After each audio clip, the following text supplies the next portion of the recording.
Okay, alright YouTube, this is SDL0320 representing JVS. I have no iota of an understanding of how I'm going to do this review. I have no clue, so just bear with me, we're going to get through this together, but this is the review for Annihilation. This is how I'm going to do it.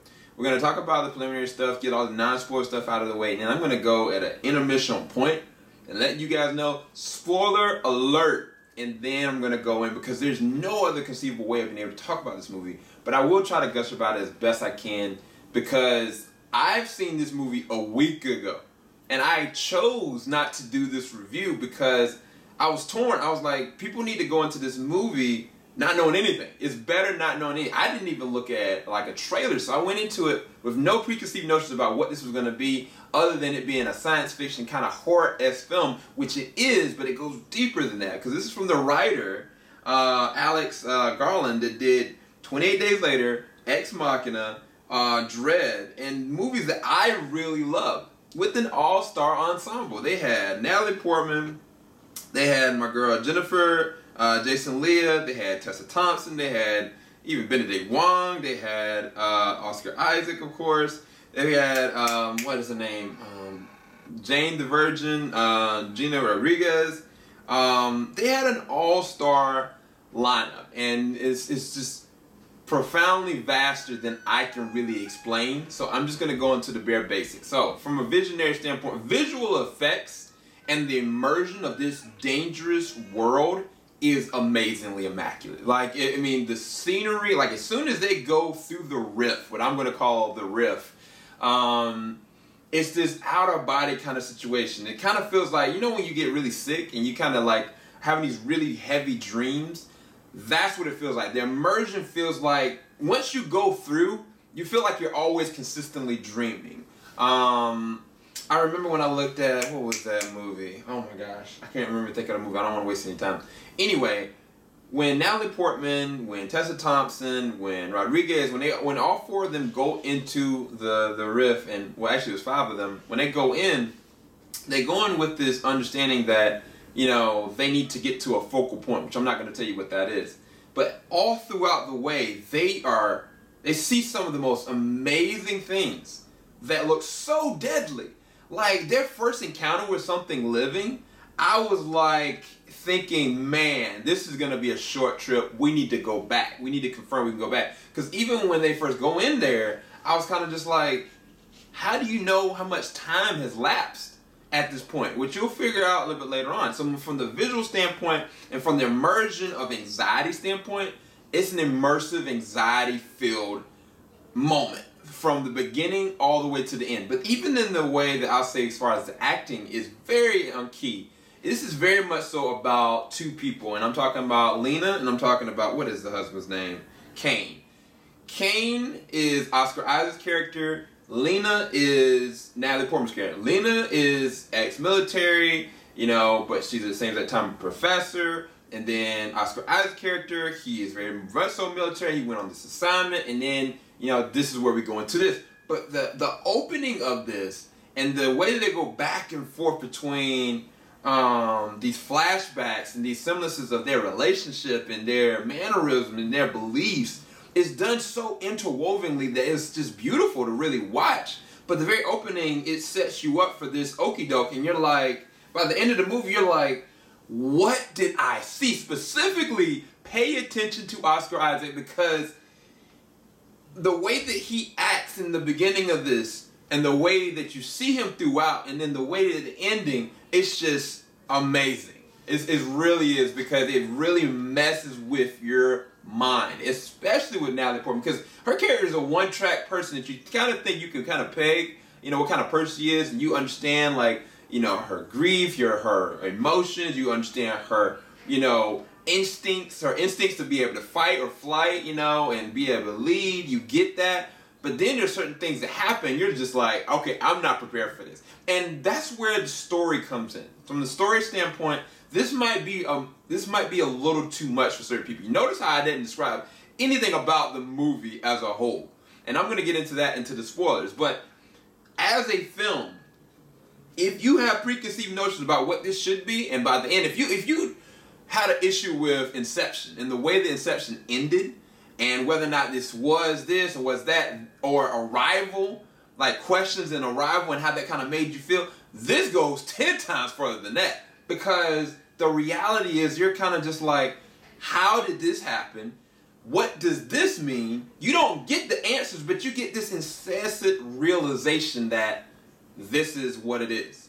And there's nothing that you can do about it. And the name is a self-fulfilling prophecy in and of itself. That's the best way I can describe this movie without spoiling it at all. It is a beautiful dream, and it is deadly, and it is dark, and it is depressing, and it is sad, and like it will gut check your mind.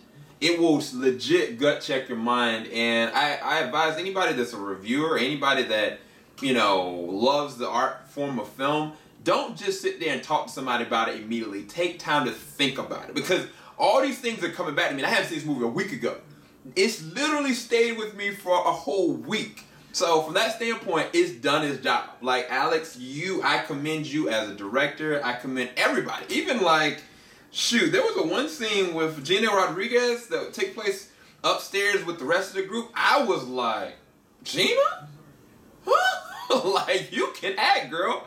Tessa Thompson, uncharacteristically different character. Like, I was like, I love actors that have versatility, and Tessa, very much so different than the character she has in Westworld, from the character she has in Thor Ragnarok, from the character she has in Creed. Like, it's very different.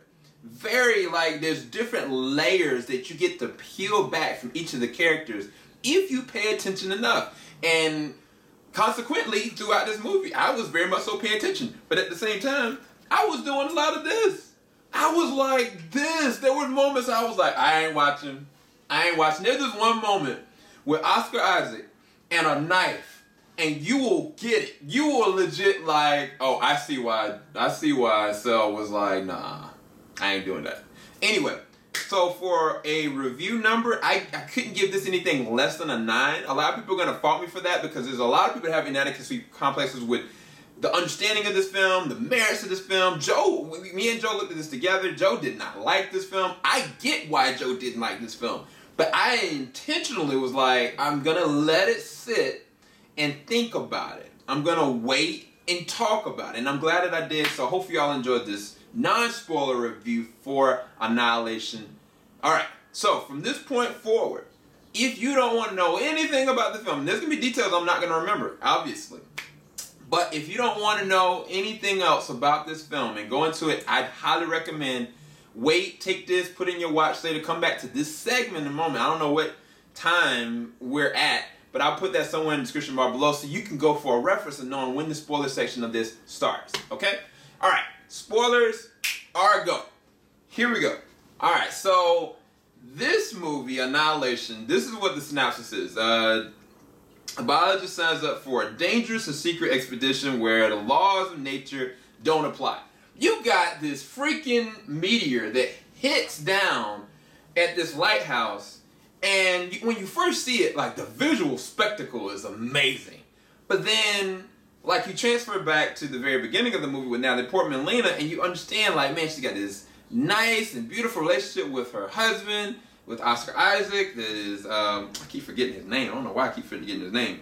I know why. Kane. And, like, the very opening, when I watched Kane, I was like, this ain't her husband.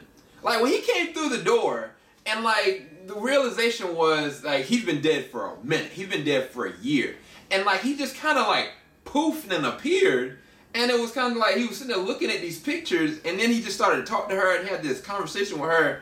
And I was like, one, he don't look well. Then when he was drinking the water, like, the blood went down, and he was like, I need to go, you know, I can't be here, or something of that nature. I was like, that's not her husband. Invasion of the Body Snatchers, I immediately was like, that's not her husband.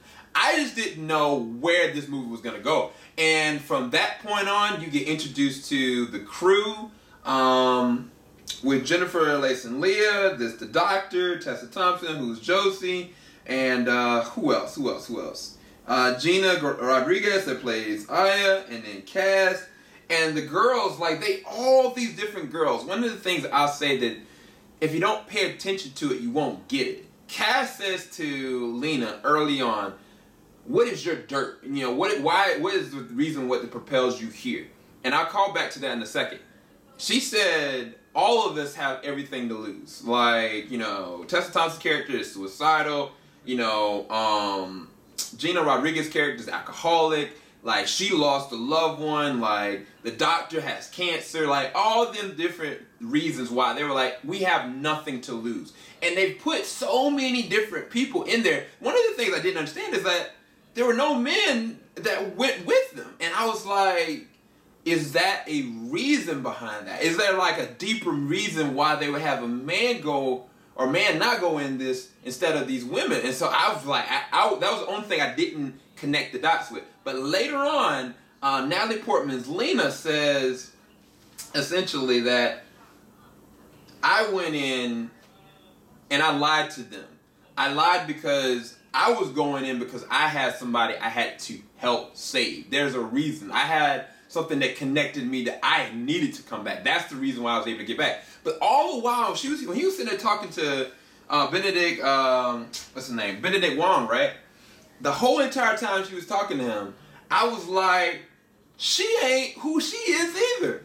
Like, I called it, but I was like, how? Like, I was sitting there trying to figure out in my head how. When Tessa Thompson got pulled under by that guy stern crocodile, or whatever hybrid thing that was, I was like, do y'all think that shouldn't she have died right then? Like, if that was the same crocodile, wouldn't it have just ate her whole? I didn't get that, but it was scared the crap out of me.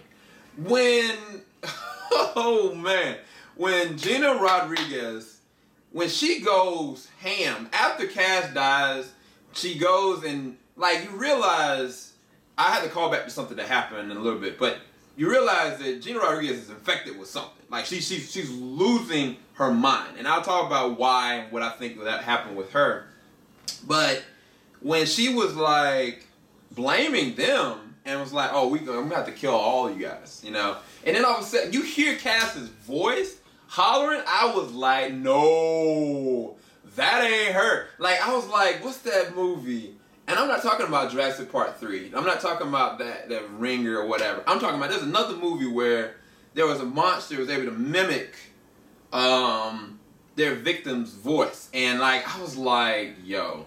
And when that monster showed up, I was like this. I was like, no, I don't want to see this. Because I realized if they said anything, they'd be hit. So, man, when she got mangled, I did not watch. This movie is gory as a mug, bruh. That junk was so sad.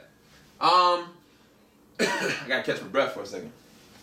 What at? Sorry. Been going a mile a minute. When Oscar Isaac, when they showed that footage of Oscar Isaac, that was probably the most disturbing thing in this whole entire movie for me. I legit was like, it was just kind of like a Glenn and Abraham moment all over again. I was like, I am not watching. As soon as I realized when he cut into him, right? When he cut into his boy, just to show them what was really happening. And he was in there for like a year or something like that. And I was like, those are not his organs. Those are something wrapped around his freaking spine. And how is he bodily functioning? And I was just like, yo, this is freaking nuts. That was disturbing. That was one of the most disturbing things ever.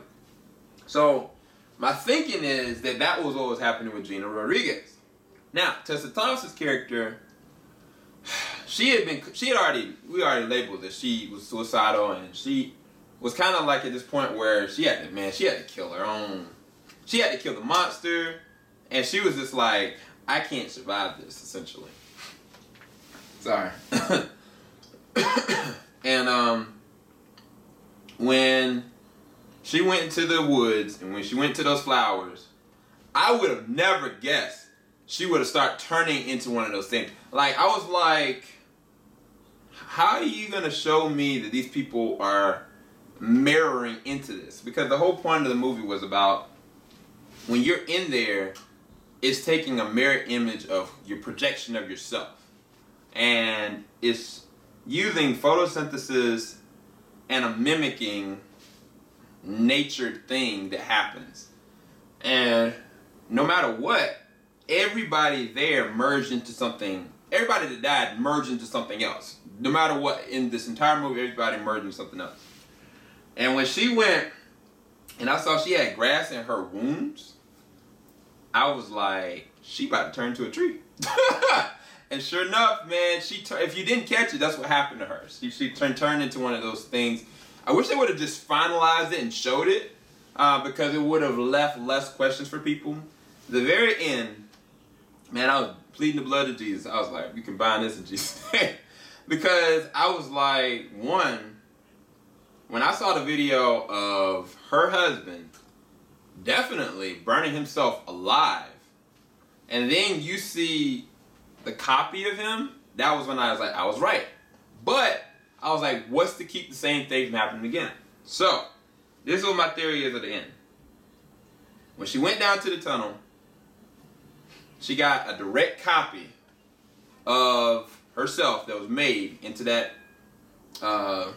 whatever you want to call it. I don't know, this metallic mirror, essentially. Lapis lazuli from Steven Universe. Lapis. That's what we'll call it. And when they went upstairs with her, it looked like he was trying to attack, but really was mimicking everything she did. When she had physical contact with it, and they both fell down to the floor, they traded bodies. And so, reason why I say that is because, I'm talking too long. When she touched her husband's head, when the thing touched her husband's skull, I realized that's her. Like, her husband's dead, nothing left of him, and she was like, you know, I'm burning, I can't stop burning, so I'm just gonna burn everything. And then what you have left is the clone that comes back. The movie was just crazy, man. The movie was just freaking nuts. I understand why people have a problem with it. I can't talk much longer because I am out of breath. Woo! I gave it a 9 out of 10. I don't know if I can see that movie again, though. Hope you all enjoyed this review. Keep it locked. JVS ain't gonna stop. I gotta catch my breath. Peace, guys. Woo!